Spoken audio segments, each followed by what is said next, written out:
janji nasar kita kepada Tuhan. Torang bilang mempersembahkan hidup kita santero kepada Tuhan. Itu juga jangan setengah-setengah.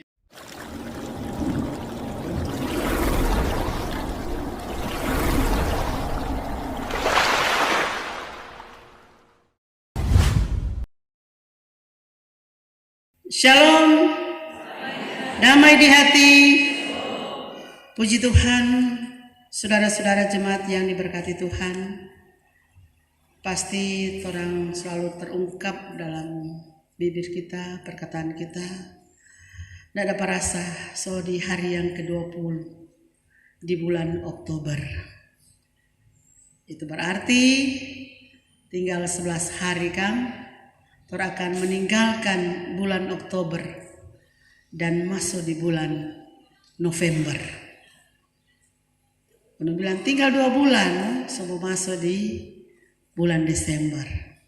1 Desember mulai di minggu-minggu Advent atau dalam perayaan menyambut Natal Yesus Kristus. Saudara-saudara kekasih dalam Tuhan Yesus. Nah, dalam menjalani hidup ini,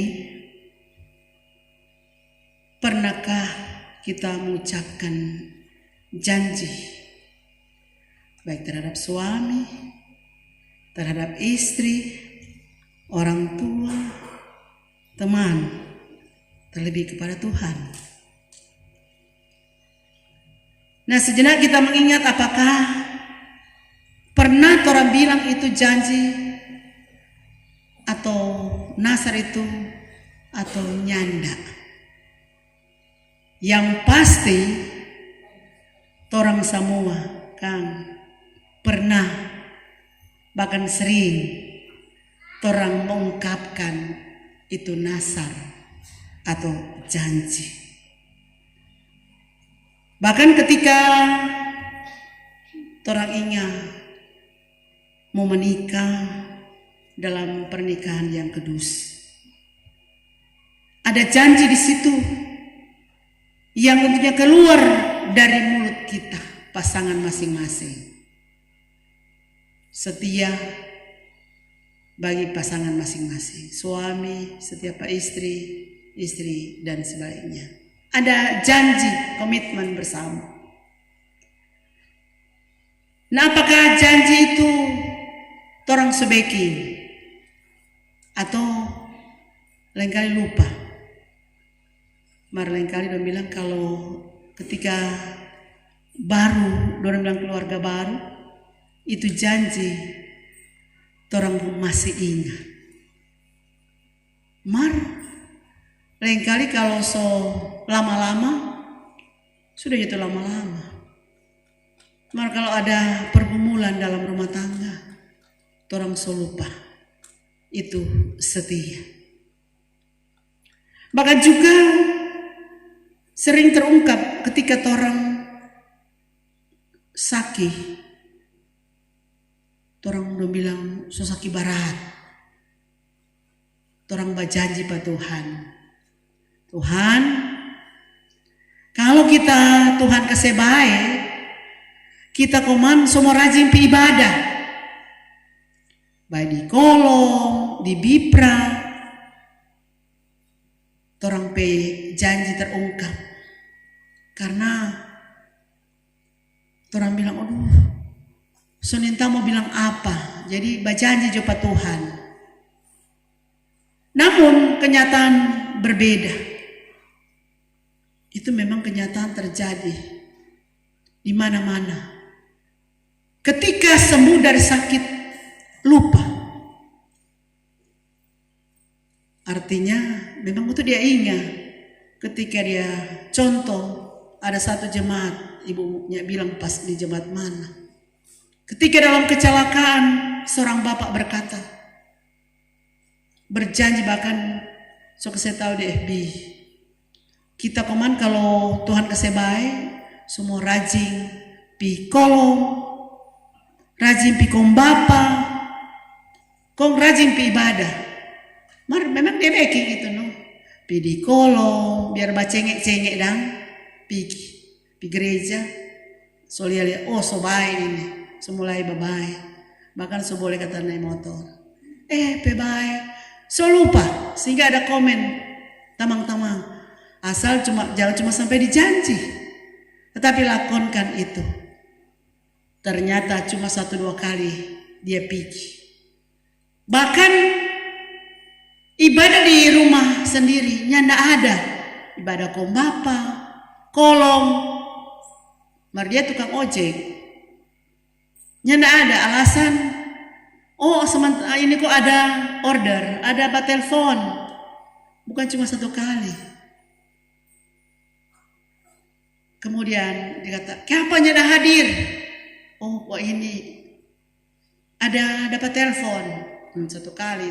Kemudian sampai saat ini lupa itu janji nasar Pak Tuhan. Mau bilang apa? Jadi tinggal dia punya janji Pak Tuhan. Kurang tunggu Tuhan atau waktunya Tuhan. Saudara-saudara kekasih dalam Tuhan.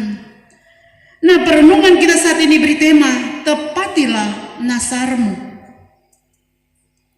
Dari bagian Alkitab Hakim-Hakim 11 ayat 29 sampai 40. Mengisahkan tentang seorang hakim yang bernama Yefta yang dipilih untuk menjadi hakim di Israel dan fungsi sebagai panglima perang, bahkan sebagai pemimpin umat,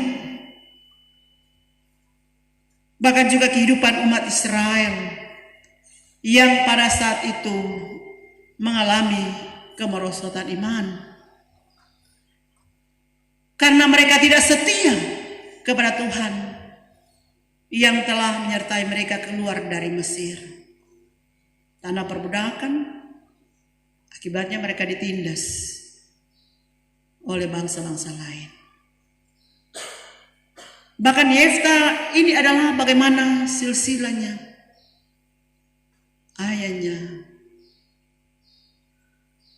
dan ibunya seorang pelacur. Bahkan juga ketika Yefta hadir di tengah-tengah keluarganya, ketika bagi warisan nyak dapat, diusir. Betapa malangnya Yefta ini. Bahkan dia lari.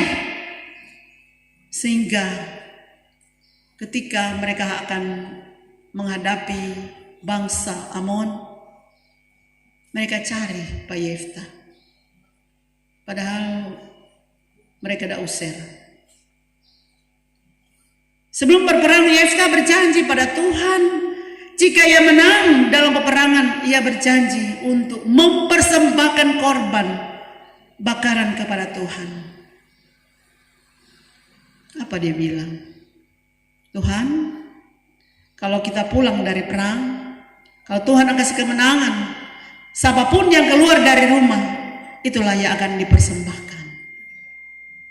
Tuhan tahu melalui cerita tadi firman, keluar DP anak tunggal. Coba orang pikir sendiri, anak satu-satunya. Sama dengan cerita Abraham mempersembahkan Ishak. Tuhan bilang ambil Ishak, persembahkan untuk Tuhan. Bahkan tentu ketika dia bersama dengan Ishak naik di Gunung Moria, saya bilang, Papa, mana dan untuk korban bakaran? Ada, Tuhan pasti menyediakan. Itu khotbah kita bulan yang lalu. Dia Abraham ini ragu-ragu, dia persembahkan walaupun DP anak yang dikasihi, anak yang dia tentunya tunggu-tunggu, anak perjanjian, anak Abraham dan Sarah di usia lanjut baru Tuhan kasih. Dia nengok-nengok, dia bilang, Tuhan, kenapa ini? Dengan keterangan iman Abraham diuji. Maka dengan ketulusan iman dari Abraham yang akan membunuh Ishak, mempersembahkan kepada Tuhan, maka Tuhan menyediakan domba bagi pengganti dari Ishak. Iman dari Abraham, juga iman dari anaknya Ishak. Kalau orang sekarang mana mau suka? Paling banyak pertanyaan, baru mau bicara satu orang tua, anak-anak sebanyak bicara, baru mau suruh, apalagi ini Anak-anak baru bicara bilang, "Mama, apa Pak mau pi mana dang?" Maju terus mau ke sana. Tanya li sampai jelas, Kang. Marisak nanda. Iko jo. Apa Pak bilang? Begitu juga. Bagaimana Yefta ini? Aduh, disejanji nasar ini nasar kepada Tuhan. Saudara-saudara kasih, dengan itu maka sedihlah hati Yefta. Karena anak tunggal. Sedangkan anak dah 10 sudah jauh tuh udah bilang kalau orang dah piaraan kan. Contoh anjing. DP anak cuma 2, tentu gode-gode. Kong ada orang minta, biarlah pendeta minta doanya kasih. Karena misalnya di rumah cuma anak le 1, kong sayang-sayang pasti tuh anjing. Apalagi anak tunggal Yefta. Saudara-saudara, tetapi dengan itu dia bilang, aduh Tuhan boleh ganti Jo, tapi anak satu-satunya. Mari betul DP anak terima karena kemenangan Yefta atau bangsa Israel atas kepemimpinannya atau bangsa Amon itu juga disampaikan karena DP anak keluar dengan tari-tarian rebana. Dia sampaikan kepada anaknya. DP anaknya tolak lagi. Dia bilang biar. Tetapi kasih waktu 2 bulan. Dia akan bersama-sama dengan temannya. Dia melepaskan masa lajangnya. Karena firman Tuhan mengatakan dia tidak pernah bersetubuh dengan laki-laki. Masih suci. Sehingga tentunya ketika ayahnya Yefta oke, pergi bersama teman-teman selama 2 bulan. Dan dia tidak mau bilang pura-pura, oh iya bapak sokase boleh lari. Toh, padahal kalau sebagai anak, kalau nak ikut perintah orang tua, dia dengan imannya kepada Tuhan, pasti dia kesempatan 2 bulan dia mau lari. Toh, coba orang saat ini sama dengan tuh cerita Ishak tuh, kesempatan dia boleh lari sama dengan anak tunggal Yefta. Dia bilang kesempatan papa 2 bulan. Dia bersama-sama, dia melepaskan masa kehidupannya bersama teman-teman. Oh, sesudah 2 bulan, dia jangan lupa DP janji pada DP papa, dia kembali.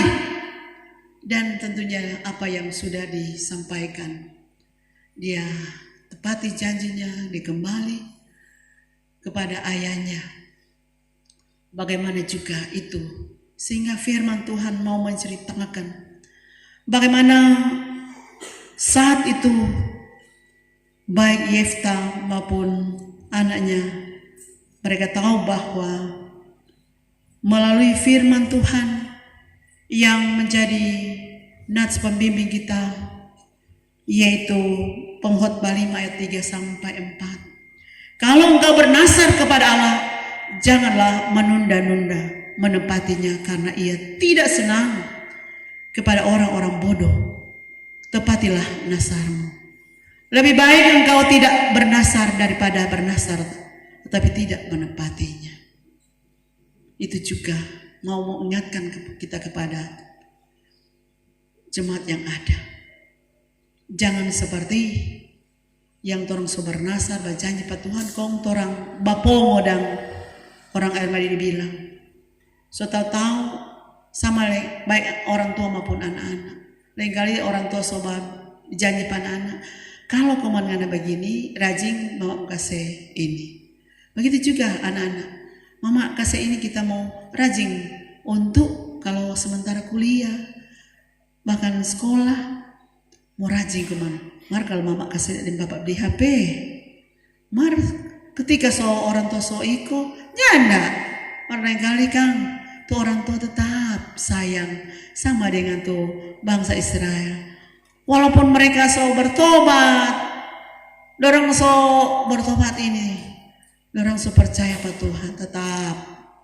Walaupun dorang menyadari bahwa dorang diselamatkan, dorang kasih keluar dari tanah perbudakan, dorang selamat, balikin terus. Dan ini juga ketika orang sebagai umat Tuhan, sebagai tebusan Tuhan Yesus yang sudah datang ke dunia untuk menebus dosa saudara dan saya. Sehingga nyada nego-nego. Orang bilang, Tuhan suka keselamatan bagi kita. Mar, sekarang izin sekarang kita mau masuk gereja. Mar berikut izin. Tetapi ketika orang janji nasar kita kepada Tuhan, tepatilah itu dengan baik dan benar. Orang ingat, Kang, bagaimana kisah Ananias dan Safira? Tuh, mendustai Roh Kudus. Apa yang orang terima? Orang so tahu. Sehingga apa janji nasar kita kepada Tuhan? Orang bilang mempersembahkan hidup kita santero kepada Tuhan. Itu juga jangan setengah-setengah. Toh, begitu juga ketika orang bekerja. Orang bekerja, Tuhan dah kasih 7 hari, 6 hari untuk bekerja. Untuk hari ke-7 orang beristirahat, orang beribadah. Tuhan kasih, orang bilang Tuhan kasih kesehatan, kekuatan. Mar, orang bekerja kalau sebagai tukang, orangnya bawa alat untuk bekerja. Bahkan kalau tukang bas, jam 8 semulai Kang, dia pergi jam 9. Karena tuang rumahnya tidak ada, pencuri tulang. Banyak di Maroko, banyak ada di sini, cuma ada di luar sana. Jadi bagaimana orang berjanji Tuhan supaya kasih pekerjaan, kasih kerja, Mar, setengah-setengah bekerja. Apakah itu kesetiaan kita kepada Tuhan lewat pekerjaan kita? Untuk itu, saudara-saudara jemaat yang kekasih dalam Tuhan, untuk itu jalani hidup kita. Orang bilang hari yang ke-20, dan ketika ada pembangunan fisik, apa yang orang nasar, Tuhan kasih ini pak kita. Kita mau kasih persepuluhan atau kita mau kasih pak Tuhan lewat pembangunan.